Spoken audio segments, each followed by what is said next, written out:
Hello dears, welcome to the class. നമ്മൾ ഇന്ന് unit 7-ലെ വർക്ക്ഷീറ്റ്സ് ആണ് ചെയ്യാൻ പോകുന്നത്. Okay, let's start our class.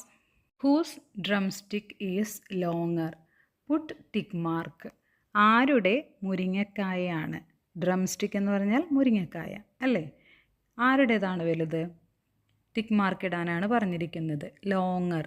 പെൺകുട്ടിയുടെ കയ്യിലിരിക്കുന്ന ഡ്രം സ്റ്റിക്കാണ് വലുത്. അടുത്തത് how many chicks on the hence back? ആ കോഴിയുടെ മുകളിൽ ബാക്കിൽ കയറിയിരിക്കുന്നത് എത്ര ചിക്സാണ്? കോഴിക്കുഞ്ഞാണ്. എത്രയാണ്? 1, ഒരാളാണ് അല്ലേ? How many below?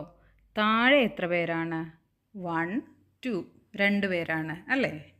Long and short, നീളമുള്ളതും നീളം കുറഞ്ഞതും. Draw A bat shorter than this. ആ തന്നിരിക്കുന്നതിനേക്കാൾ ചെറുത്, ഷോർട്ടർ വരച്ചു ചേർക്കണം. കണ്ടില്ലേ? ഇതുപോലെ ലോങ്ങർ എന്നാൽ നീളമുള്ളത്, ഷോർട്ടർ ചെറുത്. Next, draw a thread longer than this. തന്നിരിക്കുന്നതിനേക്കാൾ ലോങ്ങർ, നീളമുള്ളത് വരയ്ക്കാനാണ് പറഞ്ഞിരിക്കുന്നത്. Next, draw a longer one near each picture. തന്നിരിക്കുന്നത് ഒരു പെൻസിലും സ്നേക്കുമാണ്. അതുപോലെ തന്നെ അതിൻ്റെ ലോങ്ങർ ആയിട്ടുള്ളത്, അതിനേക്കാൾ വലുത് വരച്ചു ചേർക്കാനാണ് പറഞ്ഞിരിക്കുന്നത്. കണ്ടില്ലേ? ഇതുപോലെ എല്ലാവരും വരച്ചു ചേർക്കണം. Okay. Next, tick the circles near the longer ones of same objects. കുറച്ച് പിക്ചേഴ്സ് തന്നിരിക്കുന്നു. കണ്ടില്ലേ? പെൻസില് വലുതുമുണ്ട് ചെറുതുമുണ്ട്, സ്കെയില് വലുതും ചെറുതുമുണ്ട്. അപ്പോൾ ഇതിൽ പറഞ്ഞിരിക്കുന്നത് സെയിം ഒബ്ജക്റ്റ് തന്നെ തന്നിട്ടുണ്ട് അല്ലേ? അതിൽ ലോങ്ങർ, നീളമുള്ളതിൻ്റെ അടുത്ത് ടിക്ക് മാർക്ക് ഇടാനാണ് പറഞ്ഞിരിക്കുന്നത്. അപ്പോൾ ഇതുപോലെ ലോങ്ങർ ആയിട്ടുള്ളതിൻ്റെ അടുത്ത് ടിക്ക് ഇടണം. Worksheet 60. Let us mark numbers. Number കൊടുക്കാം. Number the objects in order from the lightest to the heaviest. Lightest എന്ന് പറഞ്ഞാൽ ഭാരം കുറഞ്ഞത്, കനം കുറഞ്ഞതിൽ നിന്ന് കൂടുതൽ ഭാരമുള്ളതിലേക്ക് നമ്പർ ഇടാനാണ് പറഞ്ഞിരിക്കുന്നത്. അപ്പോൾ ഏറ്റവും കനം കുറഞ്ഞത് പെൻസിലാണ്. സെക്കൻഡ് വരുന്നത് കപ്പ്. തേർഡ് ഒരു പ്ലാസ്റ്റിക് ബക്കറ്റാണ് അല്ലേ? നാലാമത്തത് ഒരു മിക്സറാണ്. അഞ്ചാമത്തതോ ചെയർ. ആറാമത്തത് ഒരു ഷെൽഫ്. ഇങ്ങനെ വെയ്റ്റിൻ്റെ അടിസ്ഥാനത്തിൽ ലൈറ്റസ്റ്റ് എന്ന് പറഞ്ഞാൽ കനം കുറഞ്ഞതിൽ നിന്ന് ഹെവിയസ്റ്റ്, കനം കൂടിയത് നമ്മൾ നമ്പർ ഇട്ട് കൊടുക്കണം. Okay. Next, let us color.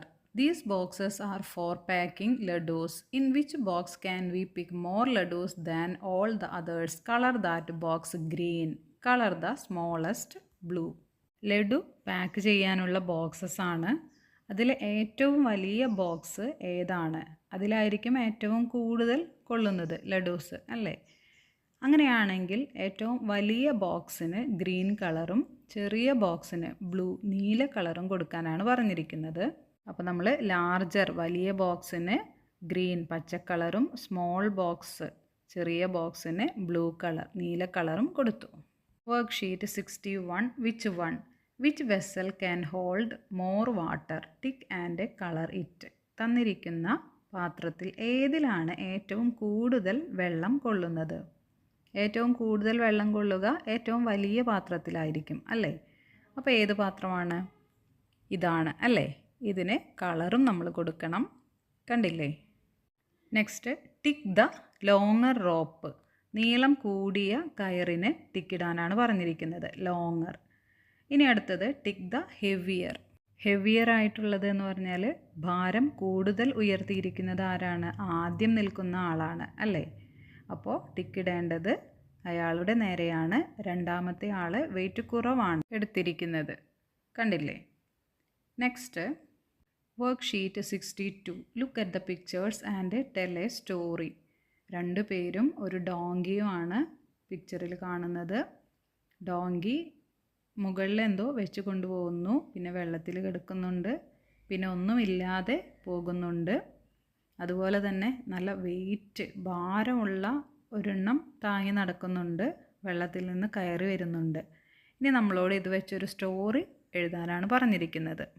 അപ്പോൾ നമുക്ക് ആ സ്റ്റോറിക്കൊരു പേര് കൊടുക്കാം. The clever merchant and the lazy donkey. ബുദ്ധിമാനായ കച്ചവടക്കാരനും മടിയനായ കഴുതയും. ഇതാണ് നമ്മുടെ കഥയുടെ പേര്.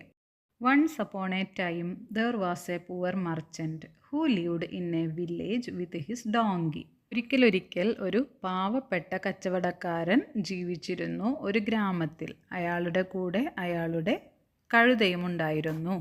The merchant's house was located a little distance away from the market. മർച്ചന്റിന്റെ വീട് മാർക്കറ്റിൽ നിന്നും കുറച്ച് അകലെയായിരുന്നു. Every day the merchant would load sacks of goods onto the donkey's back and go to the market. എല്ലാ ദിവസവും കഴുതയുടെ പുറത്ത് സാധനങ്ങളൊക്കെ വെച്ച് അയാൾ മാർക്കറ്റിലേക്ക് പോയിരുന്നു. The merchant was very kind and compassionate, and he took good care of his donkey. The donkey also loved its owner very much, but the donkey had a problem. It was very lazy. It didn't like to work at all. It only liked to eat and rest. Merchant വളരെ കരുണയുള്ള ഒരാളായിരുന്നു. അയാൾക്ക് അയാളുടെ കഴുതയോട് ഭയങ്കര ഇഷ്ടമായിരുന്നു.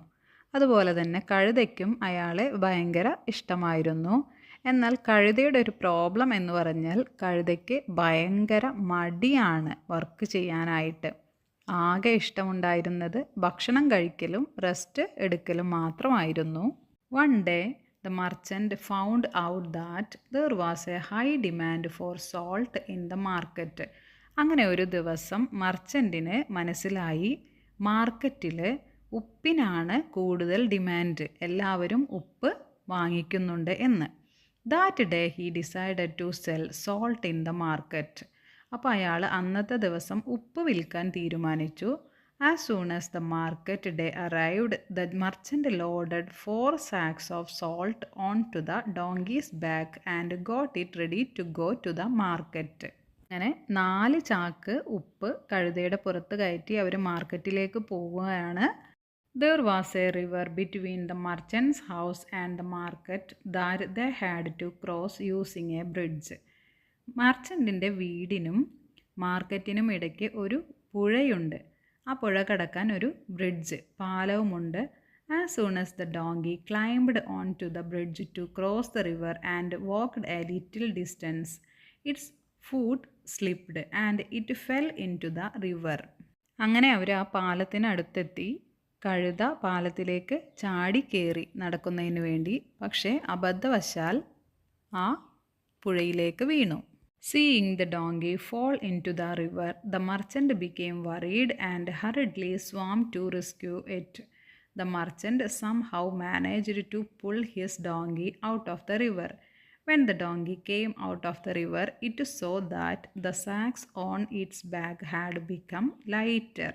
All the salt had dissolved in the water, and the merchant had to return home halfway. അങ്ങനെ കഴുതയെ merchant ഒരുവിധം രക്ഷിച്ച് കരക്കെത്തിച്ചു. പക്ഷേ കഴുതയുടെ മുകളിൽ കെട്ടിവെച്ചിരുന്ന ഉപ്പെല്ലാം നനഞ്ഞ് വെള്ളത്തിൽ അങ്ങനെ ഒലിച്ചുപോയി. അപ്പോൾ എന്തായി, കഴുതയുടെ മുകളിലുണ്ടായിരുന്ന ആ വെയിറ്റ് കുറഞ്ഞു, ഭാരം കുറഞ്ഞു. നമ്മൾ ഉപ്പും പഞ്ചസാരയും ഒക്കെ വെള്ളത്തിൽ ഇങ്ങനെ അലിഞ്ഞു പോകും. Because of this, the merchant suffered a lot of loss, but he learned a lesson from this incident about not taking the lazy donkey to the market. അങ്ങനെ ഇയാൾക്ക് ഒരുപാട് നഷ്ടമുണ്ടായി. ഉപ്പൊന്നും വിൽക്കാൻ കഴിഞ്ഞില്ല. മടിയനായ ഈ കഴുതയെ കൊണ്ട് അയാൾക്ക് ഒരുപാട് നഷ്ടം വന്നു. The next day when they were heading to the market, as they approached the bridge, the donkey intentionally fell into the river again, and all the sacks on its back filled with salt dissolved in the water. അങ്ങനെ പിറ്റേ ദിവസവും ഇവർ മാർക്കറ്റിലേക്ക് പോവുകയാണ്. അപ്പോൾ കഴുത എന്ത് ചെയ്തു, വേണമെന്ന് വിചാരിച്ച് കരുതി കൂട്ടി പുഴയിലേക്ക് ചാടി. വീണ്ടും അതിലുണ്ടായിരുന്ന ഉപ്പെല്ലാം നനഞ്ഞ് വെള്ളത്തിൽ ഒലിച്ചു പോയി. The merchant had to return home midway again. The donkey started doing this every day. അങ്ങനെ മർച്ചൻ്റ് ഉപ്പൊന്നും വിൽക്കാനില്ലാത്തത് കൊണ്ട് തിരിച്ചു വന്നു. ഡോങ്കി ആണെങ്കിലോ ദിവസം ഇത് തന്നെയായി പരിപാടി. As a result, the poor merchant began to incur significant losses. However, gradually the merchant understood the donkey's trick. അങ്ങനെ നഷ്ടം വന്ന് അയാൾ വീണ്ടും വീണ്ടും പാവപ്പെട്ടവനായി മാറിക്കൊണ്ടിരിക്കുകയാണ്. ലാസ്റ്റ് അയാൾക്ക് ഡോങ്കിയുടെ ട്രിക്ക് മനസ്സിലായി. വേണമെന്ന് വെച്ചിട്ട് തന്നെയാണ് ഈ കഴുത വെള്ളത്തിലേക്ക് ചാടുന്നത്. അപ്പോൾ ഉപ്പ് കുറഞ്ഞു പോയാൽ കഴുതയ്ക്ക് ആ ഉപ്പിൻ്റെ കനം എടുക്കണ്ടല്ലോ, അത് വിചാരിച്ചിട്ട്. One day the merchant thought, why not put something on the donkey's back that doubles its weight when it falls into the water? With this idea in mind, the merchant tied sacks filled with cotton on the donkey's back and headed towards the market. അങ്ങനെ കഴുതയുടെ ശല്യം സഹിക്കാൻ വയ്യാതായപ്പോൾ merchant എന്ത് ചെയ്തു? ഉപ്പാണ് കുറഞ്ഞു പോകുന്നത് വെള്ളത്തിലിട്ടാൽ. എന്നാൽ വെള്ളത്തിൽ കിടന്നാൽ ഭാരം കൂടുന്ന എന്തെങ്കിലും കഴുതയുടെ പുറത്ത് വെച്ച് കെട്ടാമെന്ന് തീരുമാനിച്ച് അയാൾ എന്തു ചെയ്തു? കോട്ടൺ, പഞ്ഞി കഴുതയുടെ പുറത്ത് വെച്ച് കെട്ടി.